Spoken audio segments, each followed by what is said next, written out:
नमस्कार दोस्तों। इस व्लॉग में मैं आपको कुछ अपनी हैबिट्स बताना चाहूँगा जो मैंने अपने परसेप्शंस के बेसिस में सीखी, ना कि जो बुक्स वगैरह में लिखा रहता है या फिर जो हमें डेंटिस्ट वगैरह सिखाते हैं in terms of oral care और टीथ हेल्थ केयर के बारे में। तो हमें हमेशा से हमारे पेरेंट्स ने बताया जब हम छोटे थे कि हम जब भी उठते हैं तो हमें सबसे पहले अपना जो टीथ है उन्हें ब्रश करना चाहिए। उसके बाद ही हमें क्या नाम कहते हैं खाना खाना चाहिए और बाथिंग करना चाहिए।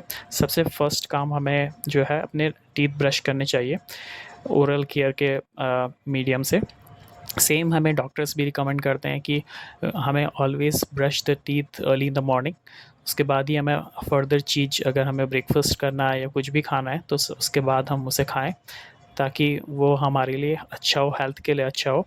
बट मेरा perception was completely different. Over time मैंने चीज़ों को एक्सपीरियंस करते रहा और इस चीज़ को देखते रहा तो मुझे लगा कि जो मेरे टीथ है वो बहुत ज़्यादा जो बिल्डअप होता है, हम पता है हम इंडियन फैमिलीज़ में बहुत सारा जो मसाला वगैरह जो हो गया और different different kinds of ingredients वगैरह जो हम खाते हैं फूड वगैरह में डालते हैं तो वो हमारे क्या होता है डिपोजिशन हो जाता है। बाकी कंट्रीज़ में देखना आपने इस तरीके का नहीं देखा होगा इश्यूज़, बिकॉज़ वहाँ पे ऑयल मसाला वगैरह बहुत लिमिटेड यूज़ करते हैं वो, और ना के बराबर यूज़ करते हैं। सो बेसिकली उनके टीथ आप देखना almost they are more clean.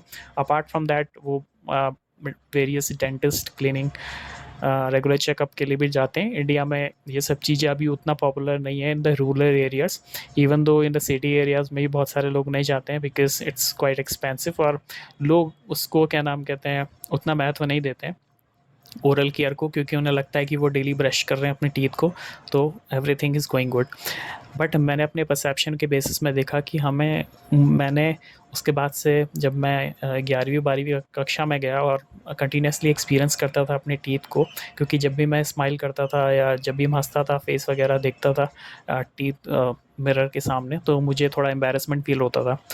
तो मैं क्या किया उसके बाद मैंने ये मतलब लाते रहा अपने पे कि कुछ ऐसी चीज़ होगी, हम मैं डेली ब्रश कर रहा हूँ और टीथ मेरे येलो के येलो रह रहे हैं। तो फिर मैंने क्या किया कि मॉर्निंग में ब्रेकफास्ट से पहले मैंने ब्रश करना बंद कर दिया। जब भी मैं ब्रेकफास्ट करूँगा, ब्रेकफास्ट करने के बाद उसके बाद 15 मिनट्स या 30 मिनट्स के बाद अगर मेरे पास टाइम है तो 15 मिनट्स के बाद मैं ब्रश कर दूँगा।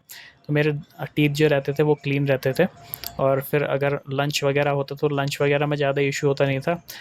Simple like spit out water spit out करके तो नॉर्मलाइज टीथ जो होते थे वो मेरे क्लीन ही रहते थे ऑलमोस्ट।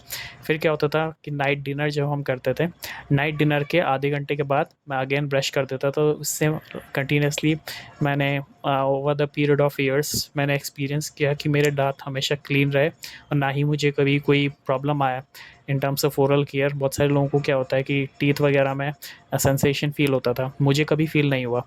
और सेकंड एक अनदर सीक्रेट मैं आपको बताना चाहूँगा कि जब भी हम ब्रश करते हैं तो ब्रश करने के बाद हमें इमीडिएटली जो हमारा टूथ ब्रश होता है, ठीक है, जो हमारा फोम वगैरह जनरेट होता है वाइल ब्रशिंग में, तो हमें उसको इमीडिएटली स्पिट नहीं करना चाहिए, उसको रखना चाहिए अपने टीथ में सो दैट कि जो मिनरल्स वगैरह हैं वो क्या करेंगे एब्जॉर्ब करेंगे हमारे टीथ, वो मिनरल्स को एब्जॉर्ब करेंगे। बहुत सारे लोग ये करते हैं कि ब्रश करने के बाद जो भी फोम वगैरह टीथ्स वगैरह में डिपॉजिट होता है उसको स्पिट कर देते हैं।